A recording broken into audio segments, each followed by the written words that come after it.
إلا الله محمد رسول الله لا إله إلا الله محمد رسول الله. أيها الإخوة والأخوات، السلام عليكم ورحمة الله وبركاته. با سلام نو شما را خوش آمدید میگوییم به برنامه نو قصه پیامبران. در برنامه گذشته درباره جنگ بنی اسرائیل سخن گفته بودیم. درباره فتح فلسطین. این جنگ در زمان طالوت و جالوت رخ داده بود. آن دو گروه به هم جنگ کردند. بسیاری از لشکران مسلمان از این جنگ روی گردانیده بودند و یک گروه اندککی مانده بود. این گروه اندککی که با لشکر جالوت مبارزه بود همه از اهل ایمان بودند، از اهل صبر بودند. در میان این گروه اندکک جوانی بود با نام داوود. جوانی شجاع و قوی و جنگاوری بود. با کی مبارزه بود؟ با سرلشکر کفار مبارزه بود. با جالوت. جالوت نیز مردی با قوت و شجاع و پهلوانی بود. داوود در روبروی جالوت ایستاد و مردم بنی اسرائیل نگاه میکردند. همه آنها از جالوت میترسیدند، لیکن این قوت ایمان، لیکن آن تربیت رحمان بود. برای کی بود؟ برای همین جوانی که گرز را برداشته سر جالوت را کفاند و او را به زمین افشانید و اهل ایمان تکبیر گفتند. مؤمنان پیروز شدند. فهزموهم بإذن الله وقتل داود جالوت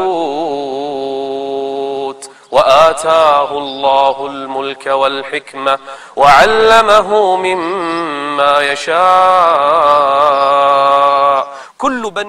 بنی اسرائیل همگی این جوان را دوست داشتند که پادشاه آنان شده بود. عجیبی آن بود که فرزندان پادشاهان معلوم بود و فرزندان انبیا هم معلوم بود. هیچگاه این آن به هم یکجا نشده بود مگر در داوود علیه السلام.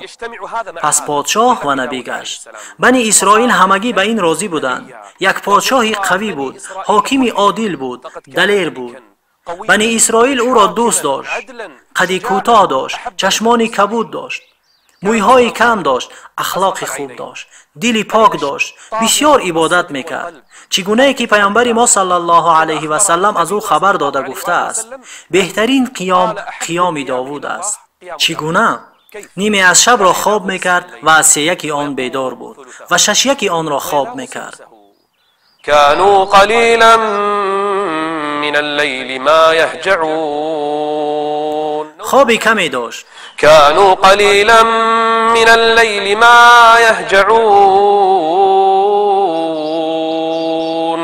همه شب را خواب نمی رفت. وبالاسحار هم يستغفرون. تصور کنید داوود علیه السلام هر شب از خواب می خیزد و چی چیز شب زنده‌داری میکرد. خداوند برای او زبور را نازل کرده بود. کتابش زبور است. این کتاب را با آوازی زیبا میخواند و زبور را با 70 آواز خوشآوازی کرده میخواند. هر یکی از دیگر شیرین تر بود. تصور کنید داوود علیه السلام هر صبح و شام از خانه بیرون میشد، میبرآمد و زبور را خوشآوازی میکرد، میخواند با یک آواز، با آوازی دیگر، هر آوازی از دیگری شیرین تر بود، با 70 آواز. وقتی که او زبور را میخواند پرندگان بالای سرش می آمدند، او را سایگی میکردند. تنها این نبود، بلکه پرندگان از پس داوود زبور را به تکرار میگفتند. کوهها از پس داوود زبور را تکرار میکردند. یا جبال اوبی معه، یا جبال اوبی معه والطیر وألنا له الحديد. در عبادت او ارزشی بود. میخوان خداوند را ذکر میکرد، از ترس خدا گریه میکرد، دلی پاک داشت، سیرت پاک و صافی داشت، بسیار عبادت میکرد. تنها این نبود، بلکه از تسبیح و ذکر بسیارش خداوند ذوالجلال با او تسبیح گفتن کوهها را میشنوانید. وسخرنا مع داود الجبال وسخرنا مع داود الجبال يسبحن والطير. و تحقیق او میشنوید که چگونه کوهها تسبیح خدا را میگویند. آیا جمادات نیز تسبیح میگویند؟ آره، و چیزی نیست مگر اینکه خداوند را با پاکی یاد میکنند، ولکن شما تسبیح آنان را درک نمیکنید. خداوند ذوالجلال برای داوود علیه السلام درک و فهم تسبیح گویی کوهها را داده بود. تسبیحگویی سنگریزه ها را میشنید، تسبیحگویی پرندگان را میشنید. این داوود است که تسبیحگویی جمادات را میشنید. تنها این نبود، بلکه روزه بسیار می داشت. یک روز روزه می داشت و یک روز را افطار می کرد. یک روز روزه، یک روز افطار. بسیار مردی روزه داره بود، بسیار عبادت می کرد. روز پیامبر صلی الله علیه و سلم ابو موسی اشعری را شنید که قرآن را با آوازی زیبا می خواند. با او گفت: ای ابو موسی، به تحقیق به تو از آل داوود چیزی داده شده است. هیچ کسی در خوشآوازی از داوود علیه السلام بالا شده نمیتواند، نه از آل داوود.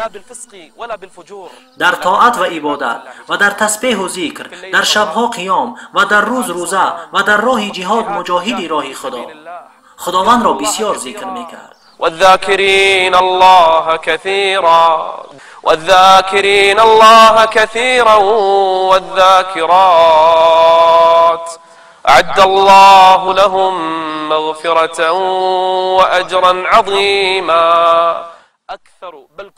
بسیار نه، بلکه همه بنی اسرائیل از داوود علیه السلام راضی بودند. نبی، پادشاه عادل، حاکم.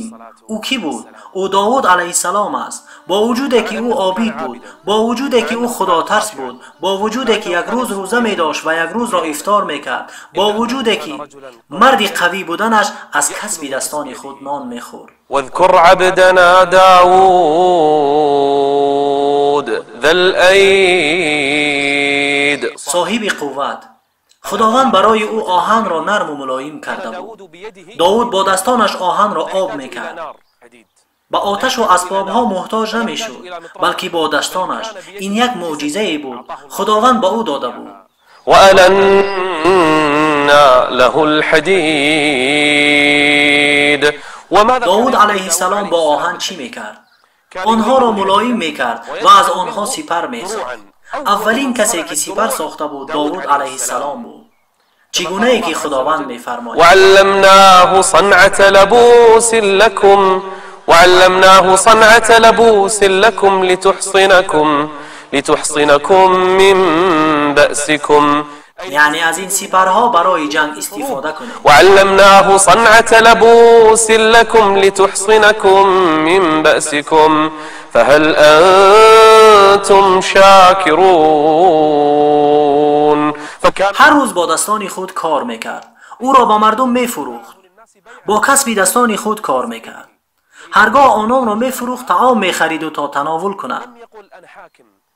نمی گفت من نبیم، نمی گفت من پادشاهم، نمی گفت من حاکمم، دست را سوی آسمان بلند کند تا طعام و شراب داده شود. هرگز، بلکه با دستان خود کار میکرد، سپر و لباس ها می ساخت و آنها را می فروخت تا طعام می خرید و می خورد. این داوود علیه السلام است. از این سبب پیامبر صلی الله علیه وسلم گفتند پاکترین طعام برای مرد از کسب دستانش است. هرگاه کاری کرد و پول به دست آورد، نان خرید و خورد. این پاکترین طعام است. داوود علیه السلام از کسب دستانش میخورد. واذكر عبدنا داود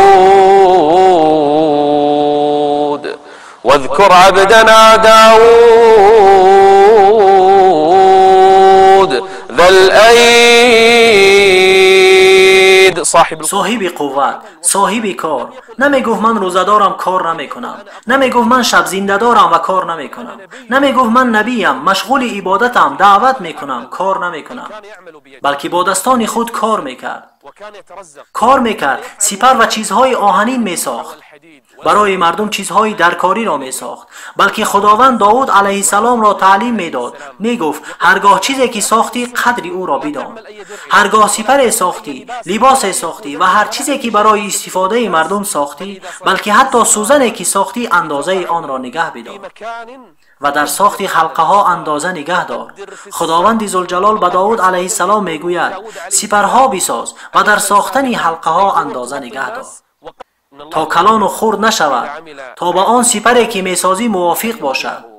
خداوند دوست می دارد هرگاه کسی از شما کاری را از تحت دل کند.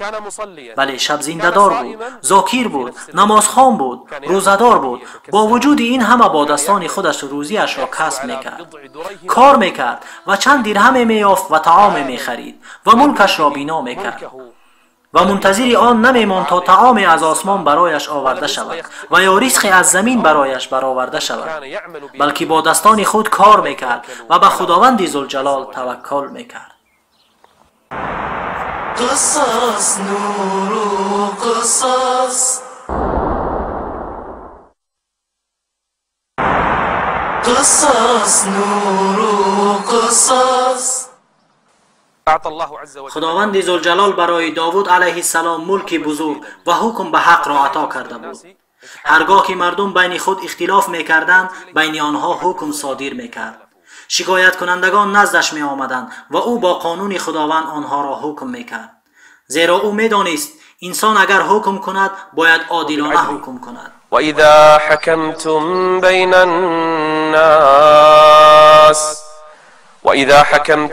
بین الناس ان تحكموا بالعدل. هر انسان را لازم است اینکه با عدل حکم کند، وگرنه نباید حکم کند. باری نزد او دو مرد در آمد. یکی از آنها از دوستش شکایت کرد که او گاوش را گرفته است. داوود علیه السلام کوشش کرد تا ظالم را از مظلوم جدا کند. مردم همگی جمع شده بودند، میخواستند حکم داوود علیه السلام را بشنوند، بهترین حکم کننده زمانش را. داوود علیه السلام انتظار ماند و قضیه را نفهمیده سراسیمه‌وار حکم را صادر کرد. تا شب منتظر ماند تا نماز شب بخواند و خداوند را دعا کند، زیرا او ایمان داشت به اینکه به انسان علم اندکی داده شده است. خداوند را دعا کرد. خداوند به او وحی فرستاد اینکه آن مرد دعواگر را بکش. سبحان الله، قضیه این است که گاو را به زوری گرفتند. اگر چند دروغ باشد، پس چرا باید این مرد را بکشند؟ وقتی که صبح شد، مردم جمع شده بودند، منتظر حکم داوود علیه السلام نسبت این مرد بودند. داوود علیه السلام به نزد او آمد، گفت ای فلانی. به دعواگری که میگفت گاوش را به زوری گرفتند گفت ای مرد، خداوند به من وحی فرستاده است تا تو را بکشم. تو چی کار کرده ای؟ آیا این گاوی تو است؟ آیا تو در این دعوای کرده ات صادقی؟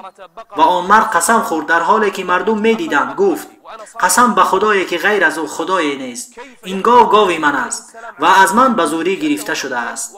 این مرد گاوی مرا گرفته است. من در دعوایم صادقم. مردم در تعجب ماندند. چگونه داوود علیه السلام کسی را که در دعوایش صادق است به قتل میرساند؟ این هنگام وقتی که داوود علیه السلام اصرار کرد تا حقیقت را بگوید و میدانست اینکه خداوند او را آشکار میسازد، هیچ راهی ندارد، مرد اقرار شده گفت چند وقت پیش پدر این مرد را کشته بودم و کسی این را نمیدانست. و مردم تکبیر گفتند و دانستند که داوود علیه السلام بغیر از حکم خداوندی حکم نمی کند و فرمان داد و آن مرد کشته شد. وشددنا ملكه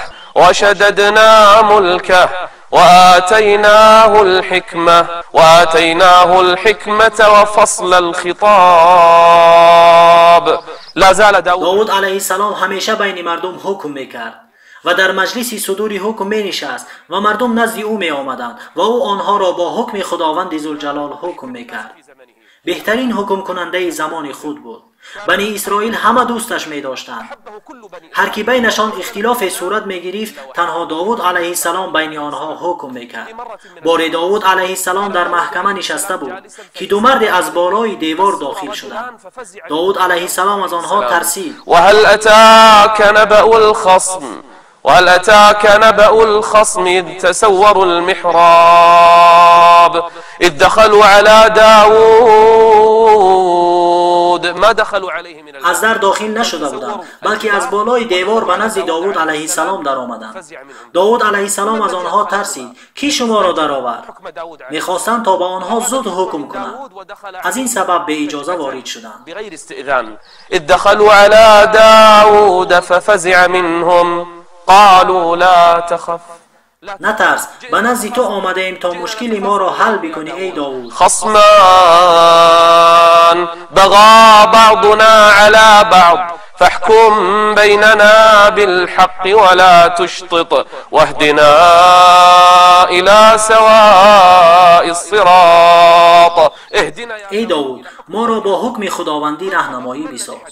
چی خبر است؟ چی روی داده است؟ اولی سخن گفت در حالی که گریه میکرد. به این اسلوب اولی نگرید که میخواست خود را نزد داوود علیه السلام همچون مظلوم نشان بدهد. گفت به این رفیق من نگر، به این برادر و دوست من نگر، او 99 تا گوسفند دارد، با این همه گوسفندی که پیشش است اکتفا نمی کند و من تنها یک گوسفند دارم و او میخواهد این گوسفند مرا بگیرد. و او نگاه کن و او گریه میکرد. داوود علیه السلام او را گوش میکرد. آن مرد دیگر خاموش بود. شنید که آن مرد اولی 99 تا گوسفند دارد و اینه که سخن میگوید تنها یک گوسفند دارد و میگوید این گوسفند را از من گرفته است و او در سخنان من به من درشتی دارد. اسلوب او از من دیده خوبتر است. سخنش از سخنان من بهتر است. او میتواند جنجال کرده، من نمیتوانم چنین سخن گفته و او این گوسفند را از من گرفته است. إن هذا أخي له 99 نعجة ولي نعجة واحدة من تنها یک گوسفند دارم، این را از من گرفته است و او در سخنرانی به من درشتی کرده است. اینجا داوود علیه السلام در حیات خود اولین بار سراسیمه‌وار حکم کرد.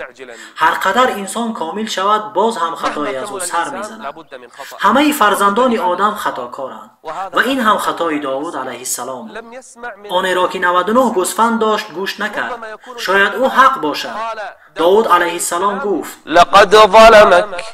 لقد ظلمك بسؤال نعجتك إلى نعاجه وإن كثيرا من الخلطاء ليبغي بعضهم على بعض. بسیاری از مردم، بسیاری از دوستان به همدیگر ظلم میکنند. داوود علیه السلام آن اولی را گوش نکرده حکم کرد. خداوند با او خبر داد گفت این یک امتحانی بود و تو در صدور حکم سراسیمه شدی. این به آن خاطر بود که مردم گمان نکنند که در روی زمین انسانی بیگناهی وجود دارد. ای داوود این یک امتحانی بود و تو در آن موفق نشدی. فظن داود أنما فتناه. داوود علیه السلام نشست و گریه میکرد. نماز میخواند. خداوند را در طول حیات خود با این گناهش دائم سجده میکرد. فاستغفر ربه وخر راكعا وأناب. پس خداوند این گناه او را بخشید و مغفرت از نزد خود به او داد و او را عاقبت به خیر گردانید. به درستی که او را نزد ما قربت و بازگشتی نیکو است. و داوود علیه السلام در طول حیات خود همچون عابد و ذاکر و دوست داشته خداوند بود. بین مردم با حقیقت جدا میکرد. بنی اسرائیل او را دوست داشته بودند. چقدر بسیار او را قومش دوست می‌داشت، زیرا او عابد و با حکمت بود. این داوود علیه السلام بود که تمام عمرش را با عبادت خداوند گذرانید.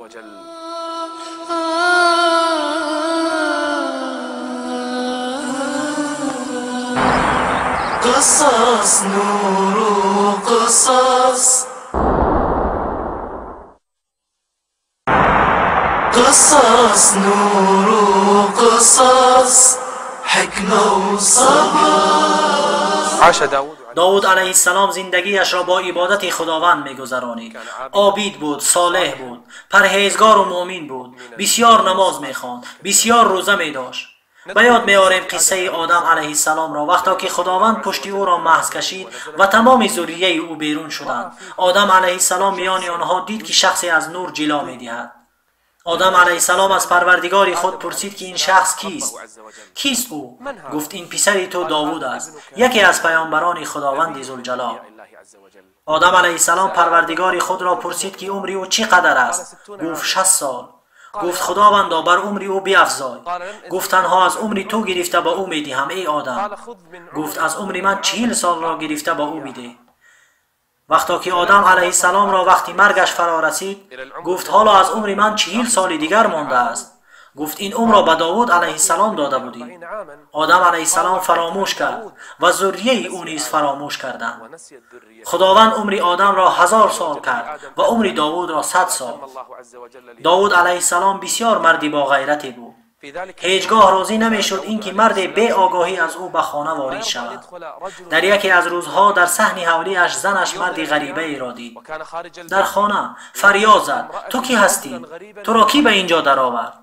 اگر داوود علیه السلام این را بداند، خدا میداند به تو چیکار میکند. خبر به کی رسید؟ به داوود علیه السلام. به خانه برگشته آمد. وقتی که مردی بیگانه را دید، در غضب شده گفت: تو کی هستی؟ تو را کی به این خانه در آورده است و چی گونه وارد شدی؟ این مرد با باوری تام گفت: من کسی هستم که مرا هیچ کسی منع نمی کند و من حتی از پادشاه ها نمی ترسم. من کسی هستم که از هیچ کس نمی ترسم و هیچ کسی مرا از داخل شدن به خانه اش منع نمی کند.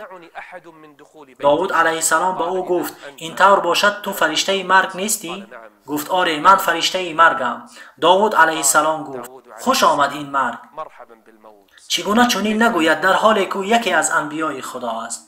چگونه چنین نگوید که عمرش را با داشتن روزه، با گزاریدن نماز، با شب زنده‌داری، با ذکر و عبادت خداوند گذرانیده است؟ چگونه مردی عابد مثل داوود علیه السلام چنین نگوید؟ و در سن 100 سالگی جان او گرفته شد.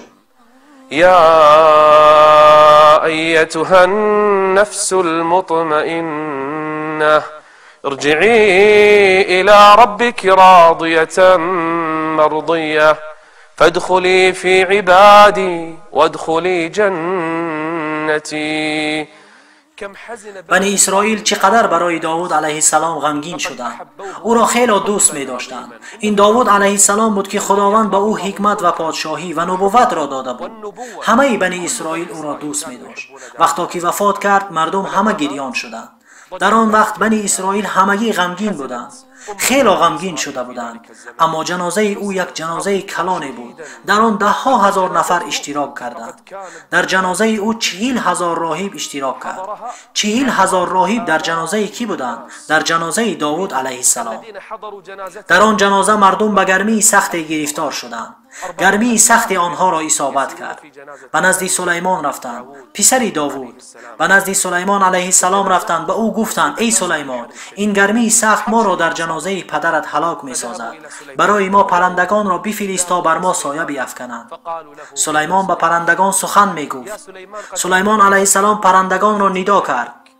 پرندگان آمده به مردم سایه افکندند. یک منظره عجیب شده بود در جنازه داوود علیه السلام. مردم قریب بود نفس گیر شوند از بسیاری پرندگان. هوای نمی درآمد، شمال نیز نمی درآمد.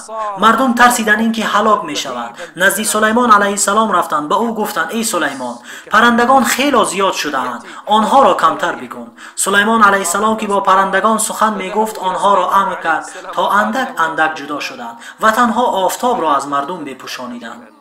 در جنازه کی؟ در جنازه داوود علیه السلام. مردی صالح رفت، مردی عابد وفات کرد، کسی که یک روز روزه می داشت و یک روز را افطار می کرد. نبی خدا، مردی صالح صاحب آوازی زیبا وفات کرد. آره، وفات کرد، زیرا هر صاحب نفس چشنده مرگ است. همه انسان اگر چنده که صالح ترین مردم است، او را نیز روز اجل می رسد. یکی از صحیفه های انبیا پوشیده شد. داوود علیه السلام وفات کرد. کی بعد از داوود علیه السلام آمد؟ کدام نبی را خداوند برای بشریت بعد از داوود علیه السلام فرستاد؟ در برنامه آینده با خواست خداوند از نبی سخن میگوییم که او سلیمان است. چه قصه ای با پرندگان دارد؟ قصه او با مور چگونه است؟ قصه او با هدهد چگونه است؟ سلیمان علیه السلام با وحوش و پرندگان چه قصه هایی دارد؟ چه چیز را خداوند تحت فرمان سلیمان علیه السلام کرده بود؟ قصه او با جنها، با شیطانها، با اسبها، با بلقیس چگونه است؟ قصه بزرگی است که درباره نبی خدا سلیمان علیه السلام نقل شده است. این قصه ها را با پررگی، با تمام عجیبی و غریبیش ان شاء الله با هم در برنامه آینده خواهیم شنید. با ما باشید. كونوا معنا. استودعكم الله والسلام عليكم ورحمة الله وبركاته. قصص نور قصص